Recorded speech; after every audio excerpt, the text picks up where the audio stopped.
Dia bawa Irithel, oke. Setidaknya bisa ngasih poke damage-nya tuh dari arah yang cukup jauh lah. Ini malah ditempel tau. Semakin dekat ini sama si Pasha-nya kayaknya menurut aku. Justru dia coba tumbangin Pasha dulu ya? Mencoba mendekat. Oh deh. Tapi kalau ngelihat dari efek sisi Gig cukup banyak loh. Cukup banyak ya. Tapi harusnya sih Gig kuat banget di teamfight-an sekarang ya. Harusnya dia teamfight-nya kuat. Mereka bawa Glue, bawa Lancelot. Lancelotnya pasti Lancelot tank kan? Jadi Kari sama Varsha-nya ini punya space yang banyak. Glue sama Kaja bakal main untuk dive in. Alright, apakah kutukan Geek Fam kali ini akan pecah? Atau bahkan tidak ada kutukan yang terpecahkan dan masih berseason-season berlanjut? Ini dia, kesempatan terakhir Geek Fam memecahkan kutukan mereka. Yang di rumah jangan lupa di-share, jangan lupa dukung tim favorit kalian. Karena di MPL Arena juga mendukung tim favoritnya masing-masing. Jangan mau kalah dengan yang di rumah ramenya. MPL Arena, mana tepuk tangannya? Inilah game penentu apakah Geek mereka mampu untuk mendapatkan satu kemenangan dari RRQ. Yang sejauh ini dari season 4 mereka belum bisa dapetin hal tersebut. Atau justru RRQ masih menahan Geek yang sekarang meskipun kita tahu mereka udah stepping up banget di season yang ke-11 kali ini. Tapi Albert dan juga dari Janna QT memainkan assassin yang sama sebenarnya. Namun dengan build yang berbeda. Dari Albert akan lebih bermain agresif. Tentunya dengan beberapa physical damage yang dimiliki oleh Albert. Dan bahkan kalau kita ngelihat Janna QT di sini bakal lebih memainkan gimana caranya sustain team fight untuk Geek Slate. Mereka punya glue yang bisa untuk mencuri ke area belakang, apalagi dengan Divine Judgment yang bisa meng-cancel satu buah reward manipulation untuk seorang Rainbow. Sementara di area mid-nya ini harus agak sedikit bersabar untuk Aboy karena kita tahu Rainbow mampu untuk melakukan clear dengan cukup cepat dengan Fight Crystal juga Fight Blast, dan sepertinya dari RRQ mereka harus mulai peka dengan keberadaan Skylar yang mulai di pressure, dan bahkan Skylar mau nggak mau harus bermain cukup sabar.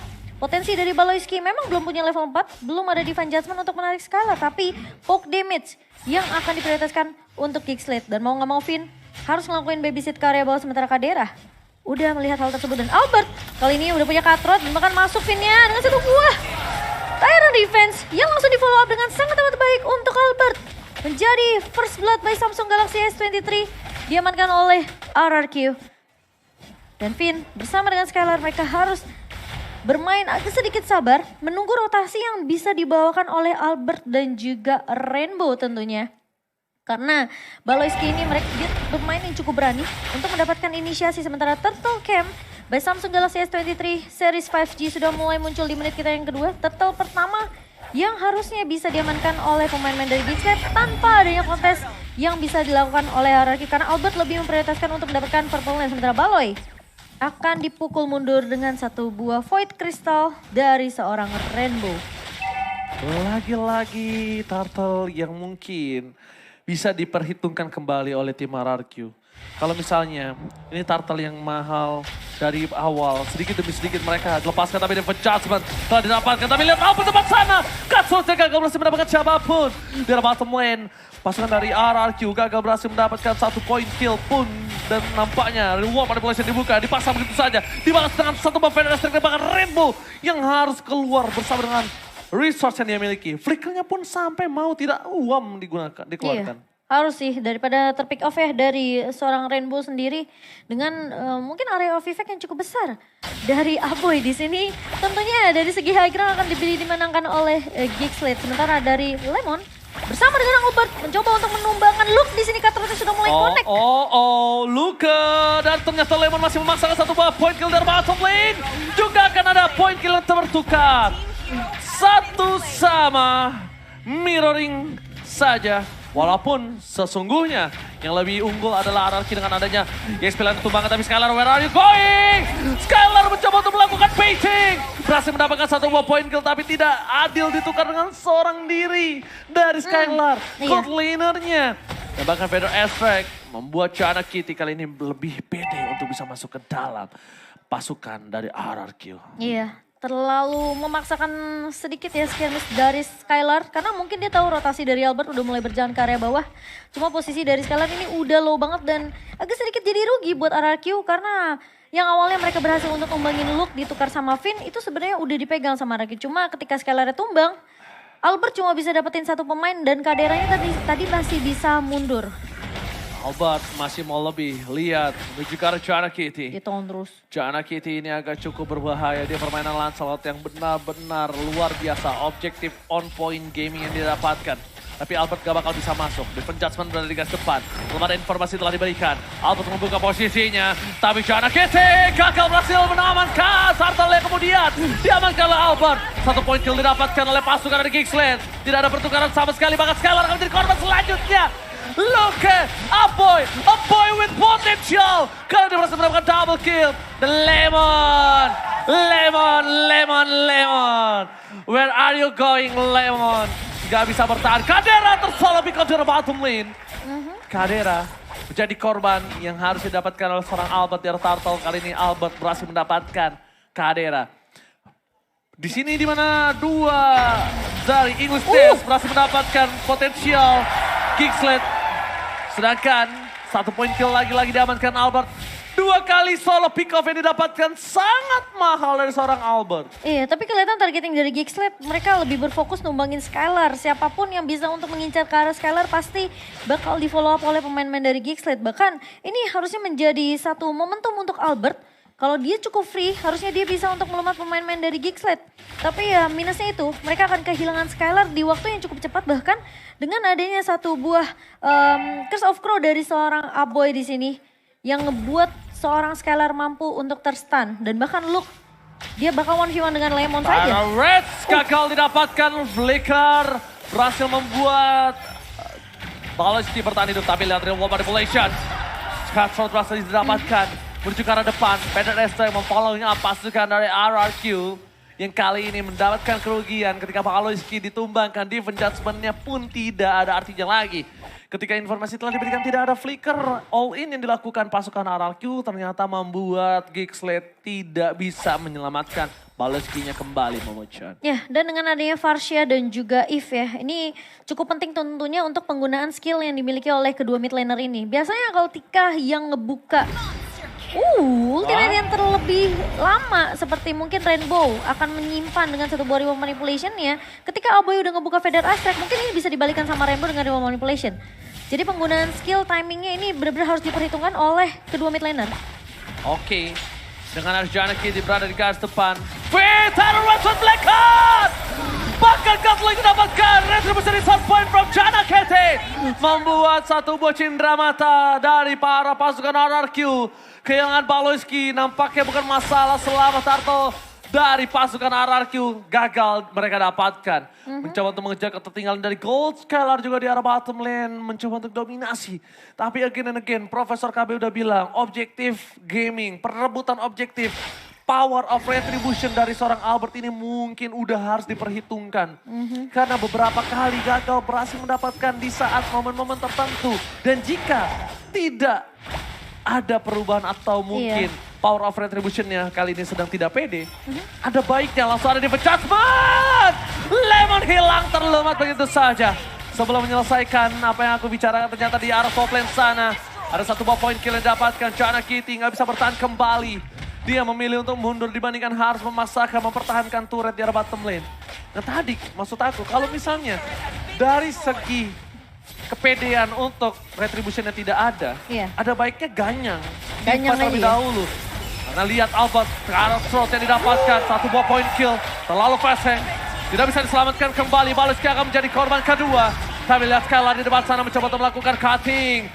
Sandwich gaming yang dilakukan Skylar masih belum efektif karena Skylar tidak memiliki damage. Sedangkan Luke, where are you going? Luke terlalu dive in, Luke tidak boleh jumawa. Kita tahu Luke sulit untuk ditumbangkan. Bahkan split belum dikeluarkan sama sekali sama dirinya. Iya, dan bahkan nggak ada cover yang bisa dilakukan oleh Geeksland. Karena pemain-pemain dari RQ mereka lebih siap untuk memukul mundur pemain dari Geeksland. Tapi ya kalau ngomongin masalah retribution yang akan kita bahas sebelum adanya emblem kali ini. Dengan satu buah emblem yang cukup berbeda dari kedua. Oke, Tyler Rush is on point. Banget coba dipaksa, Ben Aztec gak bisa menyelamatkan posisi dari seorang Albert. Masih mau lebih. Betapa sakitnya Katsura yang dimiliki. Kadera pun gak bisa bertahan. Flicker pun tidak sempat digunakan. Albert sang bayi alien mengamuk kali ini. Dan ingat ya, Albert ini bawa high and dry. Jadi kalau untuk 1v1 situationnya akan lebih sakit untuk Albert. Dan bahkan Luke kali ini udah nggak bisa sembarangan untuk masuk sih menurut aku ke area backline-nya. Apalagi kalau pemain-pemain dari Geekslate mereka nggak punya resource skill yang cukup. Dari Aboy nggak punya Feather Astrike. Jana Cutie mungkin masih bisa untuk menghalau pemain-pemain dari RQ dengan adanya Tondros dan juga Pengcur. Tapi ketika Luke-nya udah maju ke area depan dan Kadera dan bersama Aboy ini nggak siap untuk nge-cover. Ini bakal jadi poin yang mungkin sia-sia untuk Geekslate karena RQ bisa numbangin Luke kapan aja. Oke. Tapi di sisi sebaliknya, 2000 gold difference ini agak cukup membuat pasukan RRQ mereka harusnya lebih kuat dari segi team fight. Di depan sana mereka all in menuju ke arah 1 poin kill Luke. Tidak lagi zonisasi, Albert memilih untuk mundur, kacau bakal ditahan. Untuk seorang Kadera, Feather Strike for defensif. Dan Albert masuk, retribusi di 1 poin. Defense Judgment gagal membuat seorang Albert tertunda di depan sana. Jana Cutie terkejut terheran-heran. Terlihat dengan adanya team fight yang langsung dipaksakan. Mereka tidak mengekspektasikan kalau Lordnya akan di tangan dari tim RRQ. Masalah dengan Luke tumbang, ini degar depannya udah nggak ada dari Geekslate. Dan Jana Cutie akan lebih berfokus gimana caranya dia dapetin retribution untuk objektif Lord yang berhasil diamankan oleh RRQ. Dan buat teman-teman jangan lupa untuk dukung tim favorit kamu sambil order Grab karena ada diskon 90%. Kalian tinggal nungguin pakai aja promonya dan juga scan QR code di bawah sini. Jangan sampai dilewatkan karena promonya tentunya akan memberikan kalian banyak banget keuntungan. Dan yang pastinya kalau kita ngomongin retribution memang kita harus mengakui Albert tidak setajam dari season sebelumnya untuk power of retribution. Dan bahkan gak bisa dipungkiri dia terkadang suka untuk kehilangan beberapa objektif yang cukup penting. Tapi dengan adanya pressure yang diberikan oleh RRQ di sini Jana Cutie jadi mulai insecure, mulai overthinking. Apakah dia memang harus dapetin satu buah retribution 6 poin atau dia harus menang team fight-nya? Jana Cutie jadi pilihan utama dari seorang Albert. Mundur ke arah belakang. Skating saja yang dilakukan agak super minion bergerak di arah mid lane. Pasukan dari RRQ dengan item yang mereka miliki. Momo-chan silakan. Iya, kali ini dari Skylar masih memegang unggul dari segi networknya. Windtalker di tangan udah punya critical chance juga dari satu buah Berserker Fury. Demon Hunter Sword tentunya untuk menumbangkan item-item defensif dari Geekslate yang kita tahu ini garda depannya Luke yang mudah untuk ditemukan tadi aku bilang ketika dia masuk dia bisa diculik oleh pemain-pemain dari RRQ dan bahkan Finn harus berhati-hati, harus bermain agak sedikit sabar karena melihat juga tentunya minion yang masih mencoba untuk memukul turret base yang dimiliki oleh Geekslate. 6 turret di tangan RRQ di 12 menit kita. Tapi ingat kalau dibawa ke arah late game, Kadera ini punya potensi yang luar biasa untuk ngebalikin keadaannya. Dengan gold difference yang sebenarnya by UBS Gold ini masih dipegang oleh RRQ sebanyak 5.000. Tapi kalau kita ngelihat Skylar yang saat ini sulit banget sebenarnya untuk digapai oleh pemain-pemain dari Geekslate. Ini justru mungkin menurut aku itu yang harus dimaksimalkan oleh RRQ. Kasih space yang cukup banyak ke arah Skylar. Albert bakal berfokus mungkin ke arah backline, ke arah Aboy dan juga Kadera. Sehingga tim fight-nya bakal kepisah. Luke soalnya bakal dive in masuk ke area belakang untuk nyari Skylar ya. Oke, kalau melihat adanya pasukan Geekslate ini sebenarnya agak kepecah fokus Momo-chan. Targetingnya mereka agak sedikit bingung. Pertama, mereka harus coba incar Albert. Dia punya power shutdown yang cukup tinggi. Kedua, mereka harus menangkap Skylar. Dan ingat, defense judgment hanya untuk 1. Walaupun dengan adanya kita lihat team fight yang sustain yang bisa dipegang oleh Geekslate. Tapi gimana caranya? Targeting mereka ini ke orang yang tepat. Dan sedangkan sekarang mereka sedang bingung. Mereka tumbangin Albert tapi mereka harus ngeluarin banyak sword skill. Mereka dapetin Skylar yang terlalu bebas. Lemon di arah belakang, Rainbow udah pasti tidak mungkin mereka gapai. Jadi di targeting yang terlalu banyak, Geekslate bingung. Siapa yang harus dia target terlebih dahulu? Setuju. Dan ini mungkin yang membedakan ya dari kedua marksman di mana Kadera kan harus benar-benar mikirin positioning dia. Dia cuma punya flicker dan juga Phantom Stare sebenarnya untuk kabur dari kejaran pemain dari RQ. Sementara Skylar nih kita tahu Irithel ini bisa basic attack sambil mukul. Jadi itu mungkin keunggulan dari Irithel sendiri. Tapi lagi-lagi seperti yang Oji bilang, emang targeting dari Geekslate ini harus pas banget. Mereka main pick off dengan ngebawa Kaja satu buah Divine Judgment yang sebenarnya kalau mereka nyulik satu target yang gak maksimal ini bakal kalah dari segi team fight-nya. Dan aku akan sedikit bingung dan kali ini lihat flicker ke arah depan. Luka bakal coba ditangkap. Feather Astrike telah terdeteksi posisi dia serang Aboy. Tapi lihat Balowski menjadi cover yang sangat luar biasa mahal dan Finn di depan sana. Membalikkan keadaan. Outplay by Finn. Oh my God. 1 juta IQ membuat Finn membalikkan kembali keadaan. What a outplay from Finn. Itu kayaknya otak-otak kayak gue yang cuma makan ciki mah gak nyampe begitu mikirnya. Itu kayaknya dikalkulasi deh sama Finn. Ini berapa lama lagi dia turun. dari pangkuannya split seorang Glue. Dan dia bawa ke area turret itu pemain RRQ 3 pemain udah nunggu tuh. Dia turun. Masalahnya turun Tyrant Rage dia masih nggak mati. Kalau tukar 1 untuk 1 masih oke.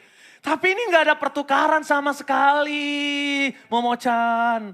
Ya itulah yang membedakan kita dengan pro player ya. Semua udah dikalkulasi dan bahkan RRQ mereka berhasil untuk mendapatkan objektif Lord by Samsung Galaxy S23 tanpa ada kontes yang bisa dilakukan oleh Geeksled. Karena lagi-lagi yang seperti aku bilang, ketika looknya tumbang, ini garda depannya udah pasti nggak bakalan strong. Kecuali mereka memang bawa game ini ke arah late game, JNKT udah punya banyak banget item yang bisa kita lihat by dunia games.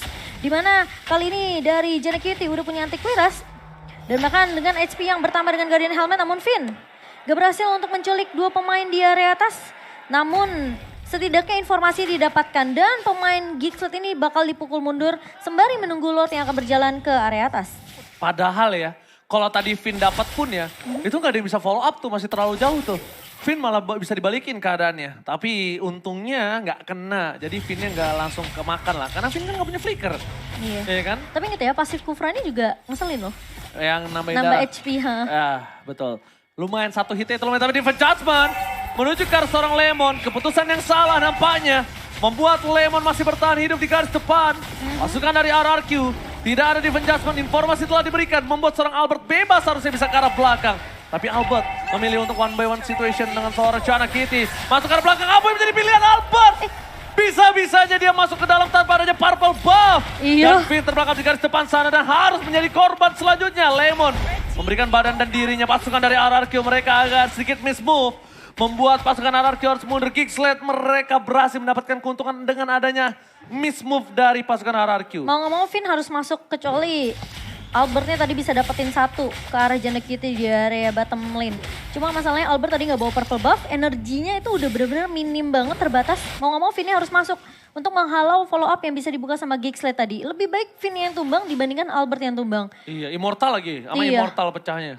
Itu bakal mahal banget untuk RRQ setidaknya. Tapi Geeksled, mereka udah oke, mulai kelihatan siapa yang mau mereka Off culik. flicker menuju ke arah seorang Rainbow. Belum ada reward manipulation setelah dibuka begitu saja. Apa yang menjadi pilihan utama? Sonic tidak dilakukan. If dia tumbang, Albert still survive. Tapi miss cable yang dilakukan membuat seorang Albert terperangkap di depan sana dan shutdown. Loka berhasil mendapatkan Skylar. 3 hilang. Ini bencana. 2 point kill yang sangat mahal membuat pasukan RRQ mereka terperangkap di dalam base-nya Sandere. Sang Raja terperangkap di dalam bentengnya. Mampukah dia Gila. bertahan dari pasukan RRQ. Dengan ada base turret yang mencoba dipecahkan pasukan Geeksled. Fokus ke arah Finn. Disonic begitu saja. Fokus ke arah base-nya. Gak boleh apa terjadi. Lemon hilang. Immortality-nya pecah. Dan ini bencana. Kutukan yang pecah. Berhasil diamankan Geeksled. Kutukan Geeksled dipecahkan pada season yang ke-11. Sang Raja dari segala raja bertekuk lutut. Ini dia pemenangnya, The King Slayer, Geeksled. Wah.